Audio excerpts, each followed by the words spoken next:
80's Wrestling Con's virtual signing series, Monday Night Virtual, welcomes pro wrestling legend, the Russian Nightmare, Nikita Koloff, this Monday, May 24th. You can catch all the action live on their Facebook page from 7 to 10 p.m. Eastern Time, and you can head over to 80'swrestlingcon.com and pick yourself up a photo to be signed live by Nikita. Again, that's 80'swrestlingcon.com.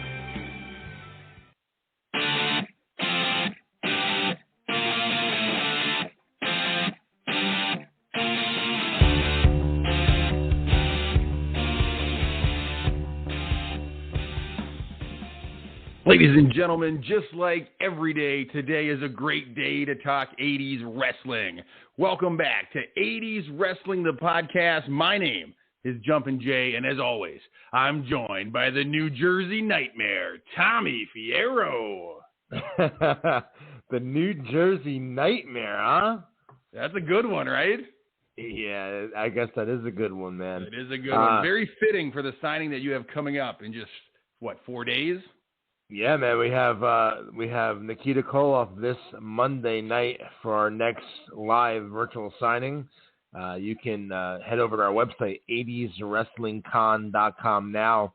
Select the photo that you'd like Nikita to sign, and then you can watch Monday Night Live on our Facebook page. I'll sign it for you, give you a shout-out, and then we'll ship the picture out to you following the signing. We had Rowan and Darren Young this past Monday.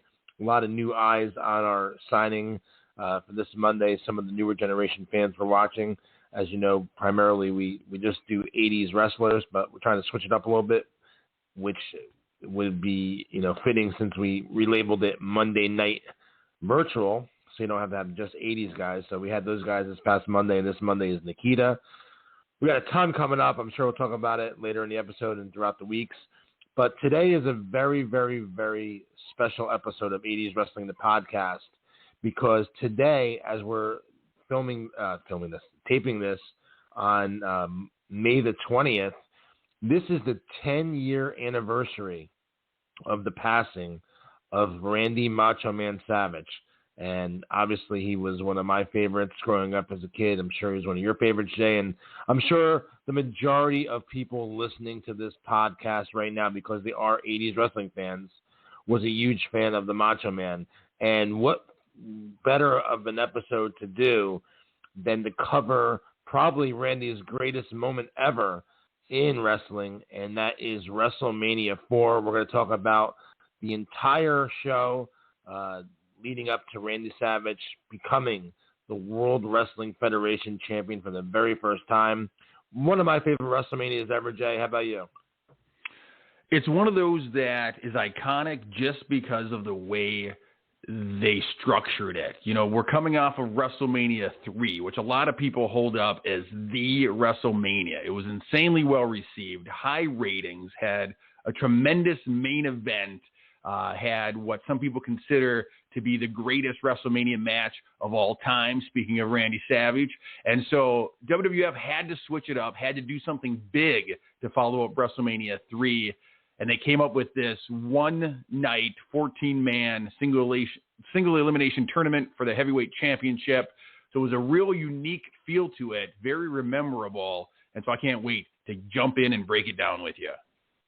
Yeah, man, me too. And I can't believe it's been 10 years already since the Macho Man has passed away. I remember where I was when it happened, and I was at work, and the TV was on at work, and it came up on the bottom of the I forgot what news channel we had. I went on one of them and just scrolling across the bottom of the TV saying that pro wrestler Randy Macho Man Savage passed away, and I was floored, and I'm sure you were, and I'm sure everybody else was, because that is part of your childhood. You hear of actors dying and people dying, and of course you're sad and you feel bad. But someone like him, man, and it happened for him, and it happened for Roddy Piper too. When Piper passed away, it's like you almost take it personally because they were such a huge part of your life growing up as a kid. You almost feel like you lost a family member. I know that sounds weird, but you know what I'm saying? No, I totally get what you're saying. it's one of these things where you grow up watching these guys on a weekly basis. You have action figures, you have posters, you have trading cards. And so even though you don't know them on a personal level, you feel like you know them. They are part of your extended, your family. And pro wrestlers, to kids when we were growing up, these guys seemed invincible. They seemed like nothing could hurt them. They seemed like they would live forever. And so, unfortunately, it's a reality and a feeling that wrestling fans have become all too familiar with, learning of the passing of their childhood idols. But somebody like Randy, that one seemed to come out of nowhere. And so, just like you, I remember where I was. I remember how I felt. And I didn't believe it right away. I didn't want to believe it. But then, it gets confirmed that indeed he did pass. And yeah, time is a funny thing, because I would not have guessed that was 10 years already. 10 years has passed since Macho Man's death. Time is a funny thing.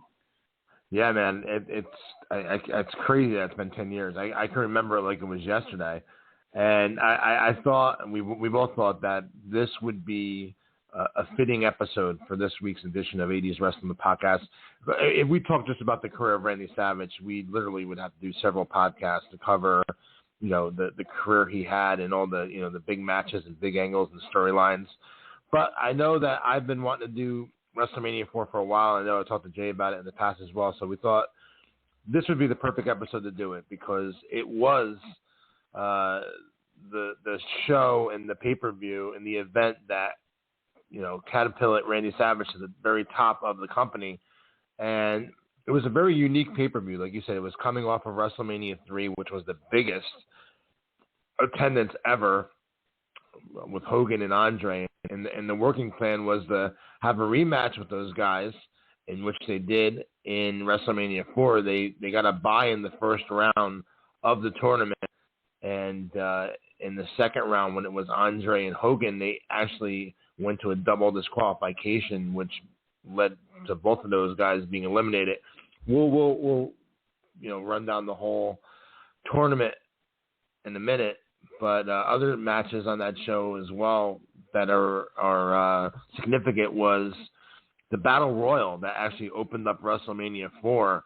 If you remember, this was the moment where they turned Bret the Hitman Hart babyface. He was in there with Bad News Brown to the end, and then Bad News Brown turned on him and eliminated Bret. And this was the start of Bret Hart becoming a good guy and the start of his push for his singles career. So that's pretty important part of WrestleMania 4 as well, Jay. It is. And, in the history of the World Wrestling Federation, Bret the Hitman Hart is one of those guys that you just have to mention is one of the greatest performers, in-ring performers of all time. And I liken his face turn to similar to kind of Randy Savage's, as long as we're talking about Savage, in the way that as a heel, fans are starting to get behind these people. Fans recognize great talent when it's there, whether it's a heel guy or a face guy. And so I'm guessing it's one of these situations where the higher-ups felt the crowd kind of getting behind the Bret the Hitman Hart and saw the potential in his abilities and knew that he's someone that could have great matches with just about anybody. And so they're faced with the idea of having to turn him face. And from here, I mean, he stays on a face run for the rest of his World Wrestling Federation career until you get to like the Attitude Era, where he does that weird, I'm a face in Canada, but I'm a heel everywhere else around the world. But what a run the Hitman had. And you could argue that it started here at WrestleMania 4.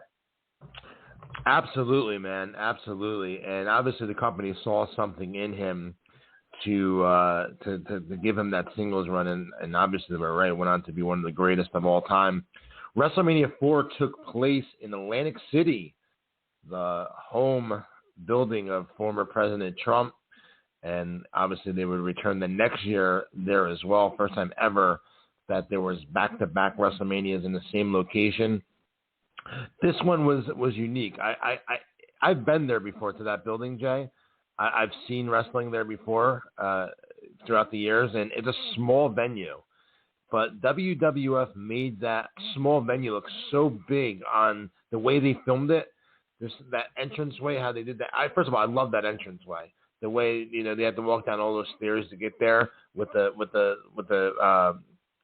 entrance on the top like that with the WWF logo on top of it. I love that entrance. I thought that was really cool. I love the way that they filmed it, because they made the building look so big. In actuality, it's a small building, but the way they shot it made it look big. But it was such a huge difference from the previous year's WrestleMania, which had 93,000 people. It was in a huge, stadium. But it was the way they shot it. It just looked cool to me. I'm looking at it differently because I've been to that building before and I know what it looks like, and it looks so much different the way they filmed it. How did it come across to you as a kid growing up? Obviously, you just saw WrestleMania 3 in front of all these people, and the WrestleMania 4 is in a much smaller building, but the way they shot it was pretty cool. What was your thought of how they did like the entranceway and stuff like that? The entranceway is iconic. That like you said, coming down right by that logo, and then what seemed to be a very long walk to the ring. As a kid, you don't really pick up on the size of an arena. I would have never guessed it was so much smaller than the year before. Like you said, WrestleMania 3, 93,000 fans. WrestleMania 4, 19,000 fans. So like a dramatic shift in numbers, but it didn't come across as a smaller pay-per-view to the viewing fan on the television screen side of it. Kind of a unique perspective that you were actually in the building and you got to see it and kind of get a feel for it. But on TV, it came across just like any other pay-per-view. It felt like a big deal. Yeah, definitely, man. And I guess we can start off by, we'll start off by talking about the opening match, which was the Battle Royal for WrestleMania 4. It was Bad News Brown winning the Battle Royal, defeating Bret the Hitman Hart as the final contestant in there.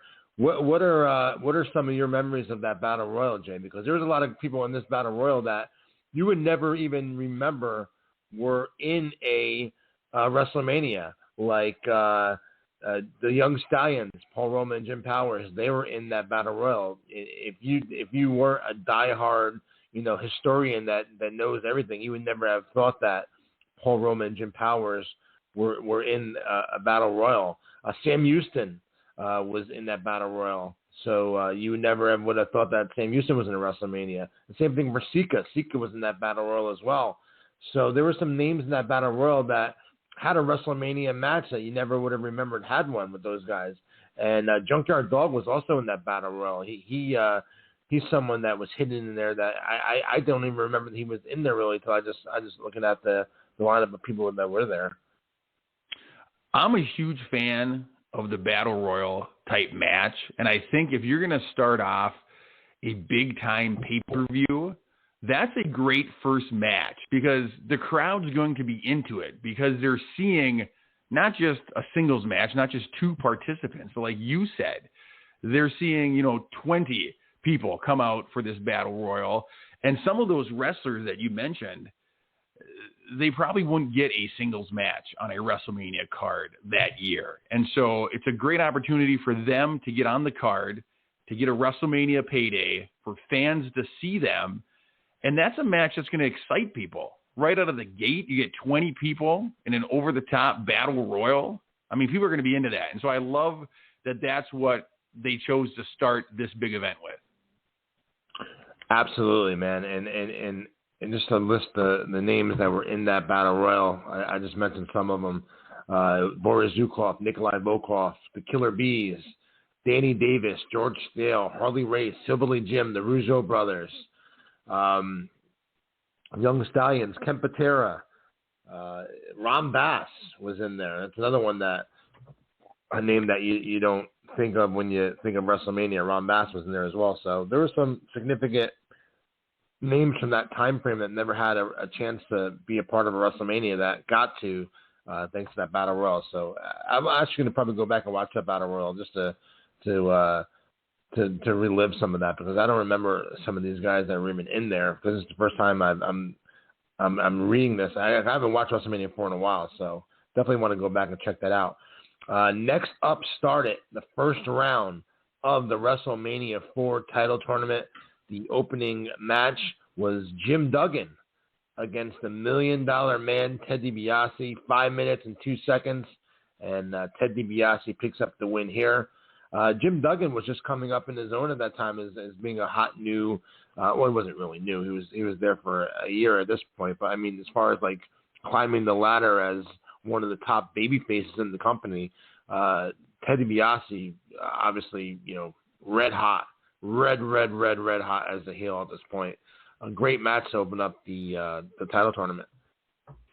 It is a great match, and we were lucky enough to have Mr. DiBiase on this show a few weeks back, and he talked about this event, and he talked about the different opponents he had and the different styles they had. And now the WWF did a nice job of building up Ted DiBiase going into this pay-per-view. And so as a fan, as much as you hated DiBiase at the time, you knew that he was going to do well in this tournament. And so while I loved Jim Duggan as a kid, I really didn't have much hope that Jim Duggan was going to be able to beat DiBiase in round one.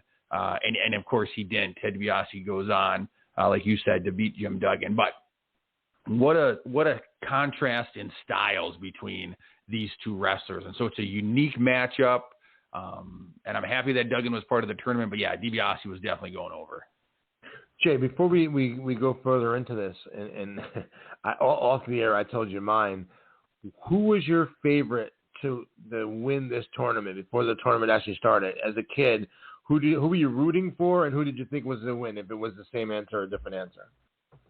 Obviously, I am a huge Hulkamaniac, and so as a kid, I lived and died by Hulk Hogan, and so I thought that for sure it was going to be Hulk Hogan, and if it wasn't Hulk Hogan, it was for sure going to be Andre the Giant and some kind of screw job to Hogan at the end to continue that feud. So those are my two guys who didn't make it past one match, either of them. But why don't you share with the listeners? You told me off air, but you had a unique pick for the winner of this WrestleMania 4 tournament. Yes, I did, and I don't know. Actually, as the show started, we started doing the show. It came back to me why I picked this person. I'm going to tell you why here on the show.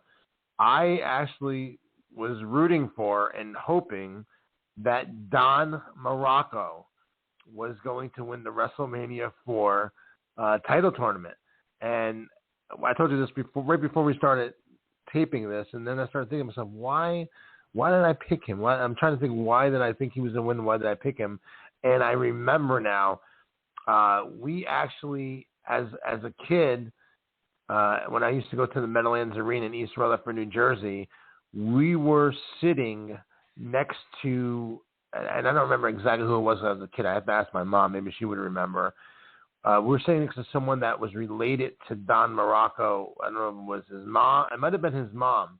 It was somebody though, because at this point, Don Morocco actually lived in New Jersey. A lot of the guys lived up this way because the majority of their stuff was up this way.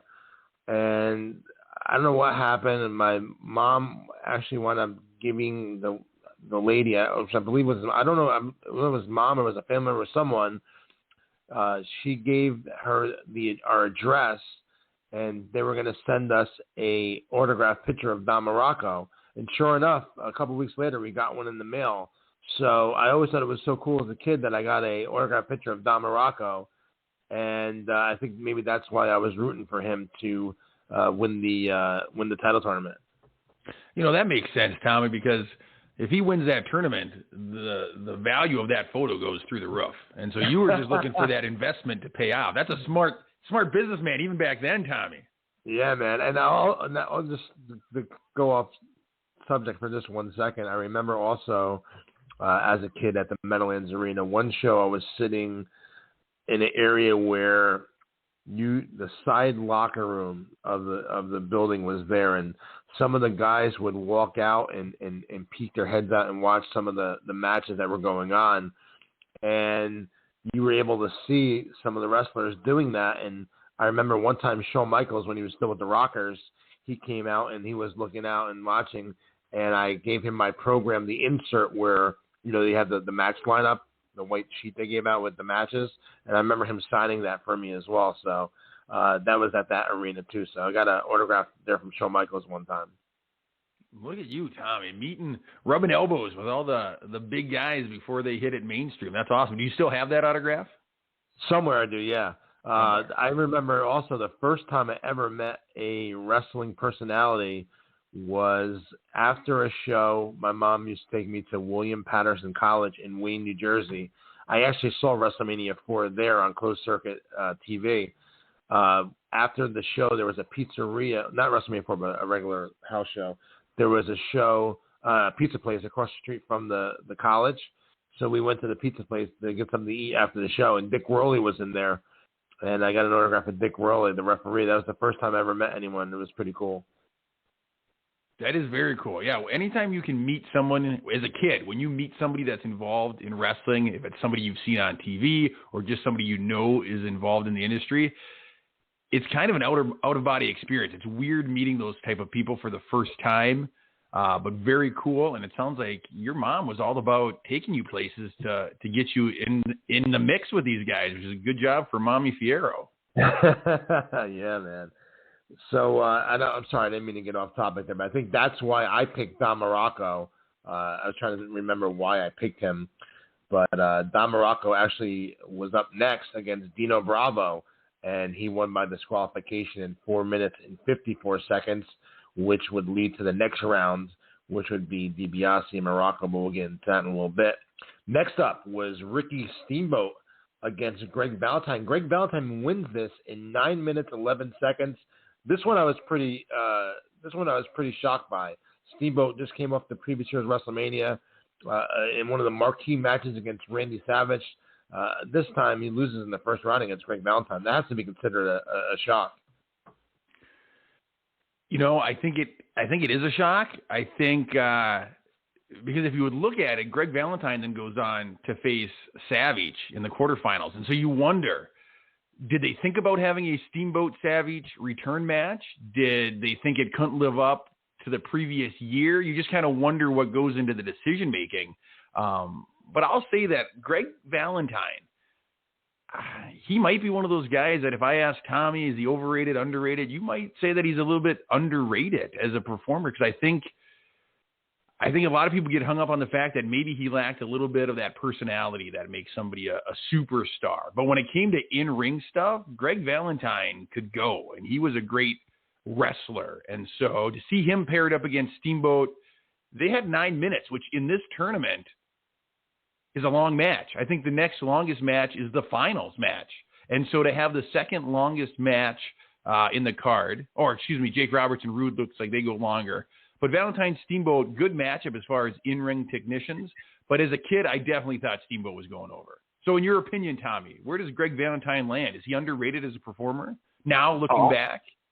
I definitely think so, man. I definitely think so. I think he was a great performer. And I think that he's one of those, you know, I had this conversation with someone yesterday. These 80s stars, man, like they're just iconic. They're timeless. You know, Hacksaw Jim Duggan, Sergeant Slaughter, Ted DiBiase, Jake the Snake Roberts, Brutus Beefcake, Greg Valentine. These names are just iconic, and you know they stand the test of time. There's a reason why, you know, it's 35 years later, and we're doing a podcast about 80s wrestling. It's because these guys and these characters were just such larger than life entertainers and performers. And Greg Valentine definitely fits into that mix of guys that you're just never going to forget. Greg the Hammer Valentine. When you hear 80s wrestling, you cannot not think of Greg the Hammer Valentine. He was one of those names that, you know, was always around. And like you said, he had the LJN figures, he had the Hasbro figures. You know, I mean, he's just an iconic name. So yeah, I think you bring up a good point, Jay. I think that if you're looking at the grand scheme of things, I do think he is underrated because he's one of those household names that everyone that ever followed wrestling will remember from 30, 40 years ago. There's no question about it. If you interview, you know, 1,000 wrestling fans and they all watch wrestling from that time frame, all 1,000 fans are going to remember who, you know, Greg the Hammer Valentine is. There's no question. No question. Which brings us to the next match on the card, which has the man of the hour, Randy Savage, going up against Butch Reed. Randy Savage has Miss Elizabeth in his corner. Butch Reed is accompanied by the Doctor of Style, Slick. This one goes 4 minutes, 9 seconds and sees Randy Savage pinning Butch Reed. Any memories of this match, Tommy? Yeah, man.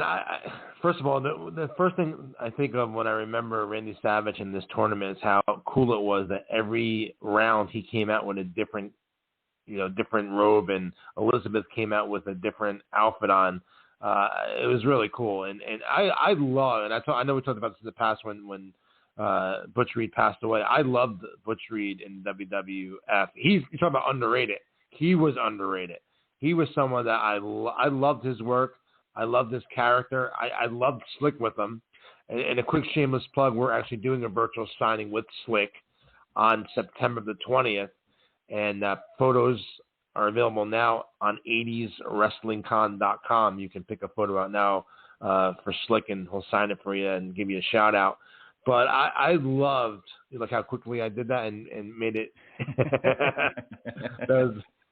But yeah, I love the fact that he wore a different robe every match, and how Elizabeth wore a different outfit. And I think that Butch Reed, Savage has to go through a ton of different people here to get to that final. I think that he was a good choice, a good fit for the first round. I agree. I love Butch Reed. I love his working style. I love his presentation. And I think it was a good opening match for Randy Savage. It's not somebody who posed a huge threat to Randy Savage, but it was somebody who, could have got an upset win over Savage, could have pulled something off, especially with Slick on the side there. So it wasn't a gimme by any means. And so it's a great way to start Randy Savage's trip towards the championship match here. Yeah, absolutely. I definitely agree. And I think that Butch Reed was very underrated as well. Next up was a battle of the big boys. We saw Bam Bam Bigelow take on the one-man gang. This is a quick one, Jay. 2 minutes, 56 seconds, and one-man gang wins by count out. This is an interesting one, man. It was a really quick match. Bam Bam was pretty popular as a babyface at the time. One-man gang wins this one quickly. One-man gang, man, is another one that I know most people, will remember him as, Akeem, the African Dream. But I love the one-man gang. I loved his character, man. So did I, and it was a weird transition from one-man gang to Akeem for sure. And Akeem has his winning qualities too. I mean, he has his place I love in Akeem. 80s wrestling. Yeah. But as the one-man gang, big guy, intimidating looking guy, scary looking guy, but for his size, very agile in the ring and could do some things. And so, yeah, I think that character, especially in the history of the World Wrestling Federation, is underrated. Like you said, I think more people identify him as Akeem than his run as the one-man gang, but great character, big man, and Bam Bam Bigelow, like you said, he's over at this time in his career. He's another big guy who's super agile and can do things in the ring that guys of his weight, his stature shouldn't be able to do. And so this is just, like you said, two big boys colliding. And in this instance, one-man gang goes over. Bam Bam's a Jersey boy, Absolutely, he's a Jersey boy. He's from your neck of the woods. I'm guessing that the legacy of Bam Bam is still alive and well in New Jersey. I actually had Bam Bam on two of my shows in the past. One was a convention I had him at, and one time I had him against Head Shrinker Samu on the show. It was a pretty cool match. Samu against Bam Bam. We could have a show about Bam Bam's career because he's been involved in some iconic matches, some iconic feuds, and yeah, he's so big, so intimidating, so mean looking, but such a great worker when he stepped inside the ring that he's really enjoyable to watch. Yeah, he might be someone we might have to cover in full length in the future episode because we could talk about his, WrestleMania main event against Lawrence Taylor. There's a lot to talk about Bam Bam, and yeah, maybe we can do that in the future. But one-man gang wins this one by count out, 2 minutes, 56 seconds. The final match of the opening round of the tournament sees a draw, 15-minute time limit draw. Jake the Snake Roberts against Rick Rude. there was a lot of storyline behind this one. This is one of those, we always talk about storytelling and how to have a long, drawn-out story, well thought out, so you can have a big payoff at the end. And the feud between Jake Roberts and Ravishing Rick Rude is a perfect example of when WWF did storytelling right, and they set it up and they made people want to watch. And then the fact that these two guys have such a heated feud that they go the time limit draw, they go the distance in this match. No one is able to get the upper hand and finish the other one off, which just adds to that storytelling, Tommy. Yeah, absolutely, man. Absolutely. So that was the first round of the tournament. The next round is Hulk Hogan opening up the second round against Andre the Giant. It's a double disqualification, which means that whoever wins the next match gets a bye right to the finals of the tournament. But Hogan and Andre rematch from WrestleMania 3. This was the match that was the big selling point of WrestleMania 4, definitely. You know, I think after WrestleMania 3, after seeing Hulk Hogan slam Andre the Giant, and really it's the first time that we've seen Andre the Giant get pinned, you know, take a clean loss in the middle of the ring, and this catapults Hulk Hogan's status and Hulkamania to even greater heights. Like, coming out of WrestleMania 3, the world knew who Hulk Hogan was if they didn't already. You know, his face is everywhere. He's all over the place. And so what do you do to follow up what many consider to be the greatest one-on-one, like, hyped match in the history of WrestleMania? Is you get them back together and you do it again the following year. And so, like you said, this is the match that probably sold the pay-per-view. People were interested in seeing Hogan versus Andre, the rematch. What are your thoughts on this match compared to their match the previous year, Tommy? Where does this line up in a matchup between two iconic people in your mind? I mean, it wasn't WrestleMania 3, you know, and nothing was ever going to top that. And, you know, this was mixed in with a tournament, which means that, you know, while the spotlight is on them, because, you know, that was the selling point, was to see those guys collide again. You know, it got, you know, in my opinion, a little bit lost in the shuffle with the whole grand scheme of the title tournament itself. You know, I would have loved to have seen just Hogan and Andre in a rematch without any tournament. You know, they could have built it up for a year again. You know, Andre could have said, you know, you got lucky, blah blah blah. They could have done whatever to, or even when they did the referee, when they did the twin referees and they screwed them out of the title, they could have, you know, made the title vacant and then had, you know, Hogan and Andre at WrestleMania 4 to determine who the champion was going to be. They could have did that as well. That would have been awesome. So I think that Hogan and Andre in a singles match with no tournament involved as a, you know, rematch from WrestleMania 3 could have been even a bigger selling point for the WrestleMania 4 card itself than the actual tournament itself. You know what I'm saying? I hear what you're saying, and I'm thinking, you know, Andre, he's on the decline health-wise after WrestleMania 3, and so maybe they just didn't have the belief in his abilities at this point. But like you said, if they would have spent an entire year following WrestleMania 3 with the build-up, with furthering the storyline, and the main event of WrestleMania 4 is Hogan versus Andre, the rematch, I think that would have drawn even bigger numbers than this one did. Because I think, like you said, people were interested, no doubt, in seeing the return match. People were no doubt interested in seeing Hogan Andre, the return. But it wasn't the main event. It wasn't the end-all, say-all match. It wasn't winner of this goes home with the strap. It was part of the tournament, like you said. Interest was definitely there. It falls short of their match at WrestleMania 3 for sure. Like I said, Andre's on the decline here. It didn't have the build-up. It didn't have the weight of the championship like WrestleMania 3 did. But still, anytime you see Andre and Hogan in the ring together, it's a good day. And so I'm happy that they had the return match. But like you said, it wasn't the focal point. And the match itself didn't run like it was the focal point like it did the previous year. Yeah. Next up was Ted DiBiase and Don Morocco. which saw Ted DiBiase win this in 5 minutes 35 seconds, which means that Ted DiBiase gets a pass right to the finals because with Hogan and Andre being eliminated, DiBiase moves right to the final round. There goes my chances of Don Morocco becoming the WWF champion. So what's a young Tommy doing at this point when he sees his guy Morocco get pinned? Do you immediately move on and pick somebody else that's left in the tournament, or do you kind of go, "Oh, I'm out"?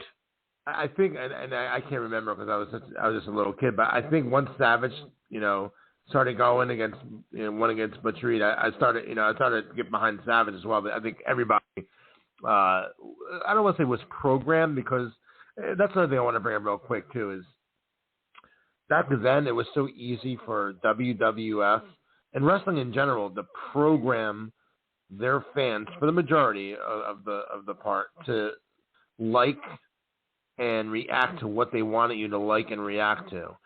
Back then there was no internet. Back then there was no, dirt sheets. Back then, you weren't able to find out what's going to happen in the weeks and months leading up to storylines and angles. They just had such a good job. They were such a machine, a well-oiled machine. They were able to,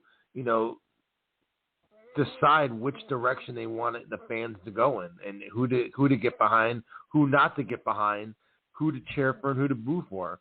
I think, I think that everyone got behind Randy Savage as the matches were going on. Like, once you got past the first round, then the second round, then you're really behind him at this point, because, they just did such a good job back then of steering the direction they wanted you to go in. Does that make sense? It does make sense. And like you said, it might be the lack of social media. It might be the lack of insider information at this time. But you're right. You would buy what they were selling. And if they were pushing a guy, you would get behind that person. If they were showing you somebody on the screen who they wanted you to boo as a villain, you'd end up hating that person. I remember very distinctly that the only time I went against the grain as a kid was with Mr. Perfect. He was a heel wrestler, but I absolutely loved him. And people would boo him as he came to the ring, but I absolutely loved watching him because he was that entertaining and that good in the ring. But you're right. If the World Wrestling Federation wanted you to cheer Randy Savage, they had a way of making it happen.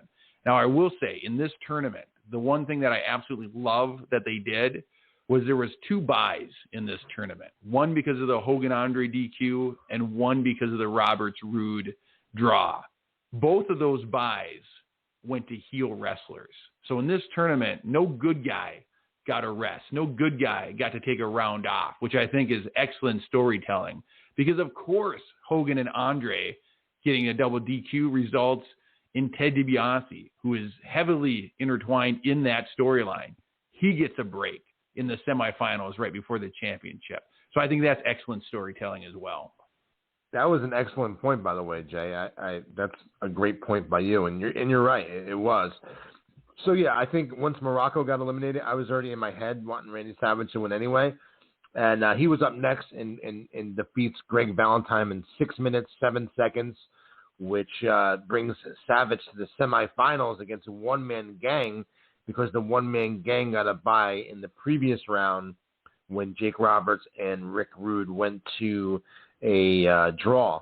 So now we're in the semifinals, and DiBiase gets a bye, was right to the finals because Hogan and Andre went to a double DQ. So now it's determined who is going to wrestle in the finals for the WWF World Heavyweight title. We have Randy Savage against the one-man gang. Like you just mentioned, gang is fresh off a bye. Savage just wrestled, tough back-to-back matches with Butch Reed and Greg Valentine. So you're questioning, can the Savage still have enough in the tank to defeat the one-man gang, who is ginormous compared to Savage and is much fresher than Savage is. And Savage wins this match by disqualification, 4 minutes, 5 seconds. Are you surprised by the DQ finish here leading to the finals, or do you think maybe the company thought that one-man gang, since he's such a big, massive heel, could be a future opponent for Randy Savage, so they didn't want to, hurt that by having him lose clean to Randy Savage here? I got to go back and I got to watch to see what the announcers say because I haven't watched this pay-per-view in a long time. But as a kid, I remember my thoughts were, well, one-man gang can be bought by Ted DiBiase. Savage probably can't be. And I don't remember if that's something the announcers put in our mind at that time, but I remember thinking, one-man gang's a villain. Ted DiBiase is a villain. There's a good chance that the money can get to one-man gang and he can be bought, and then the championship will go to Ted DiBiase. So I remember really rooting for Macho Man just for the sake that the title would have a true winner and not a bought and paid for championship like the $1 Million Man had tried to do before on that unforgettable main event episode. And so I was really rooting for Savage here. Do you remember, did the announcers put something like that in our mind, or is that just me as a young kid thinking about Ted DiBiase's dirty deeds? No, yeah, I think, God, so long ago, I think that I might have thought the same thing, man.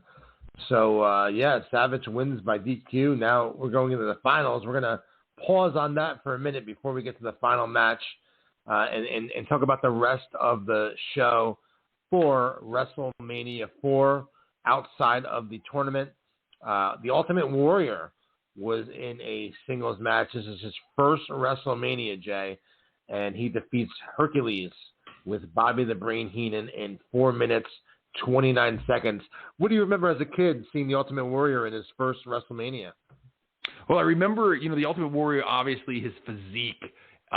He's an incredible character, but his physique at this time, he's a powerhouse, and Hercules is known for his strength as well. And so I love that it was kind of a matchup of power versus power. Obviously, at this point in his career, the Ultimate Warrior not ready to be a main player in the tournament bracket. They could have thrown him into the Battle Royal to start the match, but I love they didn't do that. They gave him kind of his own moment to shine here as he goes up against and defeats Hercules. I'm just trying to remember. I know that Ultimate Warrior debuted in 1987. I'm just trying to see when he debuted in June of 1987 as a Dingo Warrior on house shows. So he didn't really. So if he's defeated in June, he defeated several jobbers over the months, they're saying, and then his first program or the first match against bigger guys was against Rick Rude in December 87. And it looks like Hercules was his first really angle that he had. So Warrior really didn't have that much experience in time in the WWF at that time, leading into his first WrestleMania, because he was doing pretty much enhancement matches with guys for a while, and really wasn't in any programs or feuds. So this was pretty much I don't want to say rookie Ultimate Warrior, but it kind of was, because this was really like his first marquee match. It was his first kind of big stage performance, and so nothing real spectacular about the match. We didn't even see his finisher in this match, but he gets a nice little spot on the card.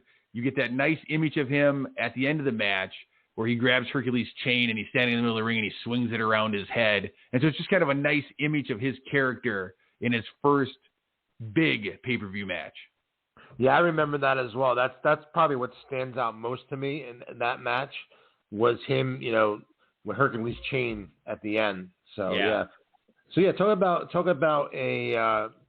This is a really, you go look back on this, Jay. This is really a very historical pay-per-view, WrestleMania 4. It's the show where they turn Bret Hart babyface, and it's the show that Ultimate Warrior has his first marquee match on.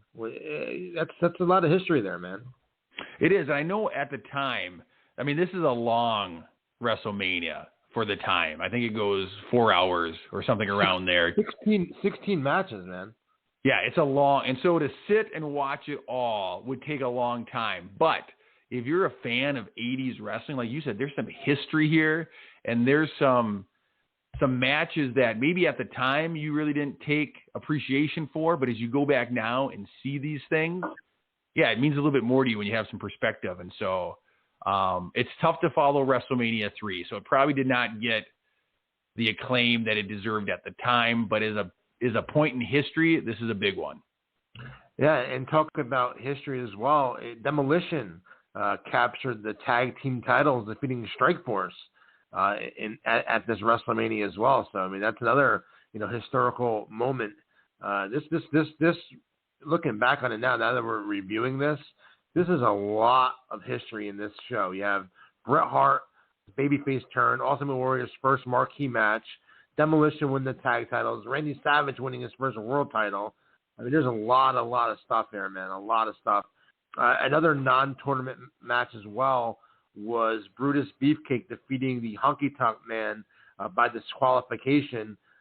This was for the Intercontinental title. I thought for sure that Brutus was going to win the Intercontinental title going into this match as a kid. I would have loved to have seen Brutus the Barber Beefcake come away with the championship title here in this match.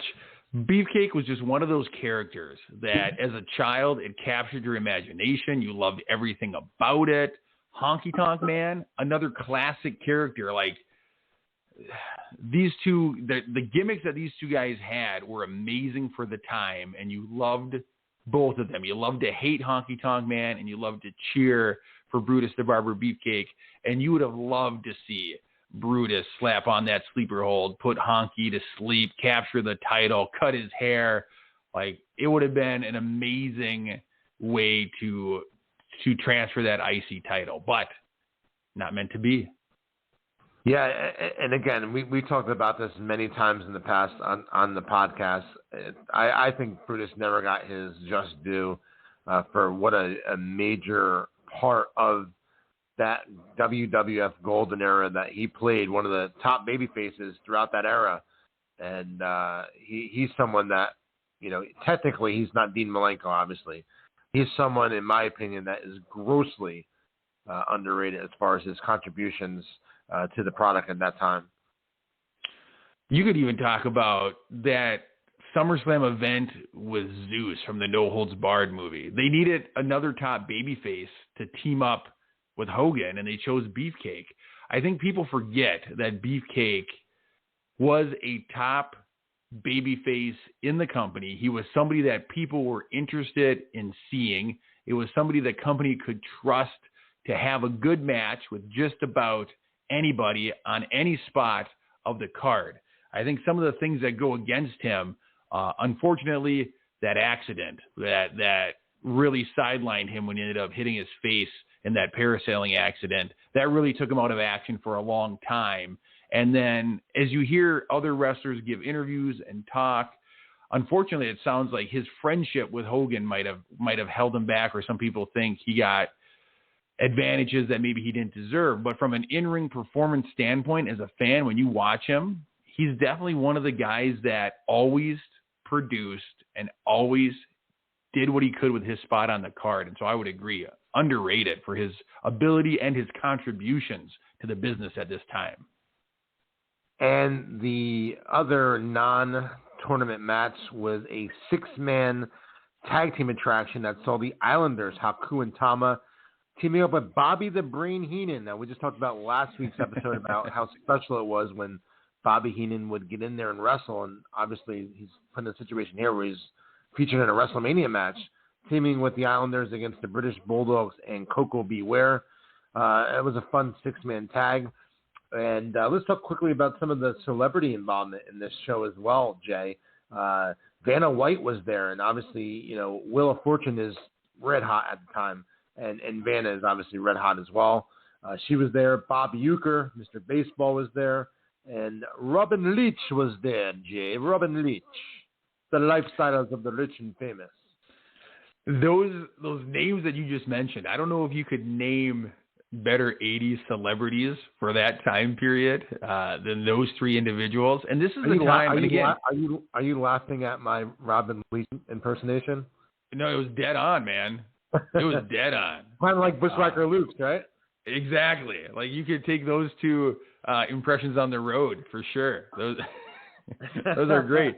No, I'm actually just thinking it's insane to think, like you said, Vanna White was huge at the time because Wheel of Fortune was huge at the time. Like she's still on that show. Like the show is still looks great.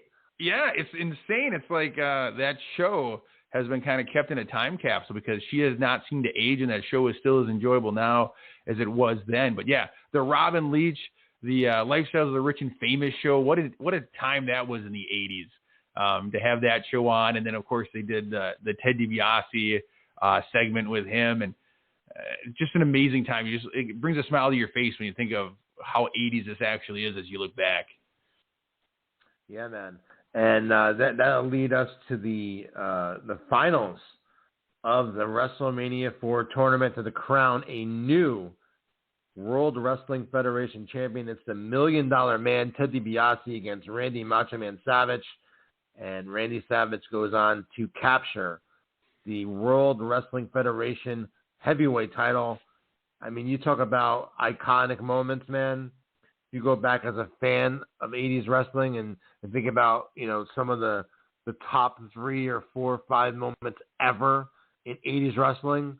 The ending of WrestleMania 4, where Miss Elizabeth is on Savage's shoulder, holding the title, crying, Hulk Hogan in the ring celebrating with Macho Man. Man, you can't get, outside of Hulk Hogan body slamming Andre at WrestleMania 3, you really can't get a bigger moment than the ending of WrestleMania 4, in my opinion. The thing I love about 80s wrestling is they had a way to have these feel-good moments, like you said, these endings, these feel-good moments where they end the show on such a high note that as a fan, you walk away thinking, this is the greatest thing ever. And this is definitely one of those moments. They did it right.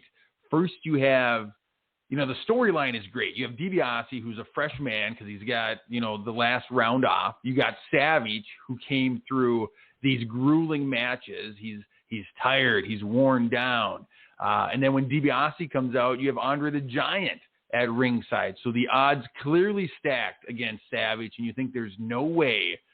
And then who comes to sit on the ring side of the Savage side of the ring? Who comes to be the great equalizer and help the match be fair? None other than Hulk Hogan. And so as a fan, yeah, you're all into this. You think it's the greatest thing ever. And then when Savage ends up winning, like you said, that moment when Elizabeth is on the shoulder, tears are flying, it doesn't feel more real than that moment. And so you leave this pay-per-view on such a high note that you just want to come back and see what comes next in this saga. Yeah, definitely, man. And all in all, what one of my favorite WrestleManias, WrestleMania 4. I loved everything about it. Loved the entrance, like we talked about at the beginning of the show, and just love how the whole tournament played out, the story that they told, the odds stacked against the Macho Man, the heels getting the buys. It was just a fun pay-per-view. And as we made mention of, there's such significance behind this show where they turned Bret Hart. I mean, they turned Neidhart with him as well, and the Hart Foundation with babyfaces. But this was a start of Bret Hart's babyface turn. The Ultimate Warrior's first big match. Demolition winning the tag titles. Macho Man capturing his first world title. So just a fun pay-per-view, and I'm sure. I know I'm going to, Jay, and I don't know about you, but I'm going to go back and watch this show again and relive some of these moments we just talked about for the last hour or so. And I'm sure a lot of people, our listeners, will do the same as well. Just a really, really fun pay-per-view, iconic pay-per-view. And I was happy to talk about it with you. I as well, Tommy. It was a great WrestleMania. Like you said, iconic moments. And even at the end of this one, they're starting to plant the seeds for the Mega Powers. They're starting down the road that leads to WrestleMania 5 already at the end of this main event. And so I love the planning. I love the storytelling. I love this pay-per-view's place in the history of professional wrestling. 4-hour spectacular was a 2 VHS. If you remember VHS, this was a double VHS set. But of course, now we can just go on to the Peacock app and go to the WWE Network, and we can kind of watch these matches as we want to, which is a fantastic thing to have available to us as fans. Yeah, man. You know who one wrestler that wasn't on WrestleMania 4? The Iron Sheik. The Iron Sheik was not at WrestleMania 4. You are correct.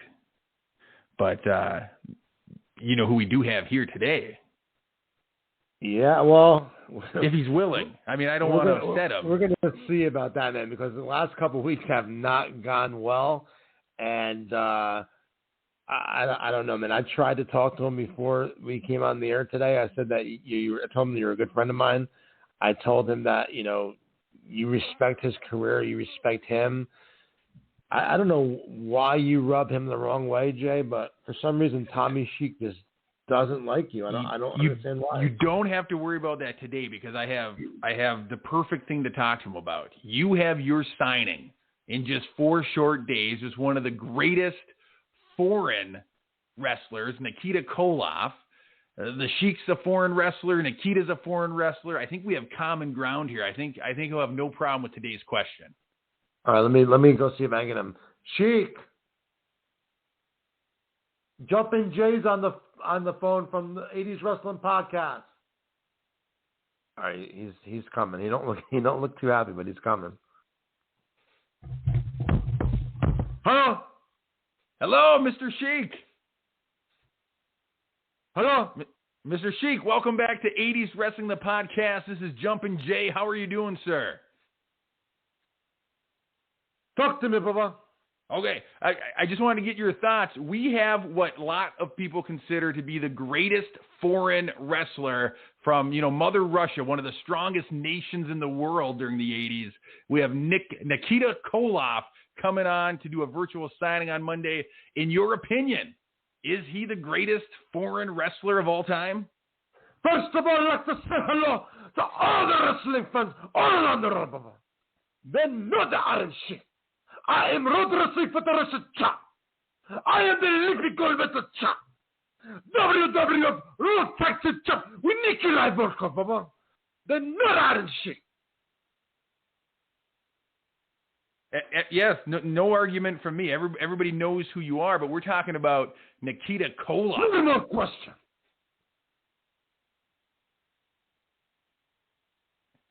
Sheik, are you still there? No question. Do you have any thoughts on Nikita? Have a nice day, sir. Bullshit. He's gone, man. I don't know what the hell. What? He didn't even answer my question, Tommy. Well, Jay, he hasn't answered your question in weeks, so. I don't know if it's a language barrier. I don't know what's going on, but I asked him a question, and he says no more question. I don't know, man. I don't know. But yeah, man, we got Nikita Koloff this coming Monday. Looking forward to it. He's going to be our next live virtual signing guest, and you can head over to 80'swrestlingcon.com right now. You can select the photo that you'd like and then watch live this Monday. It'll be on our Facebook page, and the link for our Facebook page is on our website. And Nikita will sign your photo for you, give you a shout out, and then we'll ship out the photos to you after the signing. We got some big ones coming up in June, Jay. We have June 7th, the Rock and Roll Express, Ricky and Robert. Really looking forward to that one. And then another tag team will join us on June 21st will be the Head Shrinkers, Samu and Fatu, and you'll have opportunity to get Rikishi signed photos as well. And then closing out June on June 28th will be Hello Ladies. Val Venus will join us. So a big month in June coming up. And we have 3 signings at the Wrestling Collector as well in June. On Wrestling Collector is our store located on Route 23 in Stockholm, New Jersey. We have the Brooklyn Brawler going to be doing a live in-store appearance with us on June the 12th.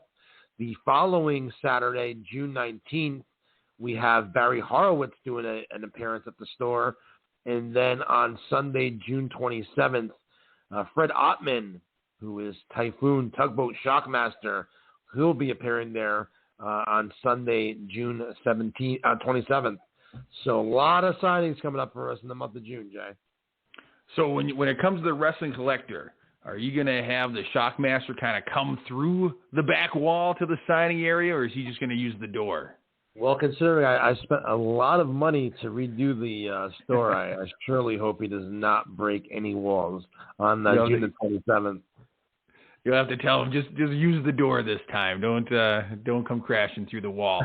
Man, your summer is heating up fast with all these big names, Tommy. I just can't keep up, my man. Man, that's insane. And I'm really looking forward to Monday with Nikita, because this guy's story of how he got into wrestling and how he went all in on that Russian character. I'm excited to hear him tell some stories, give some shout outs. He's another Minnesota guy, Tommy. I don't know if you know that, but we breed some big time 80s wrestlers up here in Minnesota. Something tells me he'll be a little bit more calmer than Ken Patera was.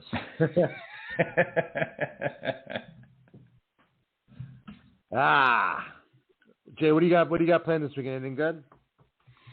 Well, I got to get, spring is here, and so it's been a little rainy the last couple of days in Minnesota, so the grass, she's greening up, she's starting to grow, and so I got some yard work on my to-do list. What's things like in New Jersey? How's the weather? What's going on?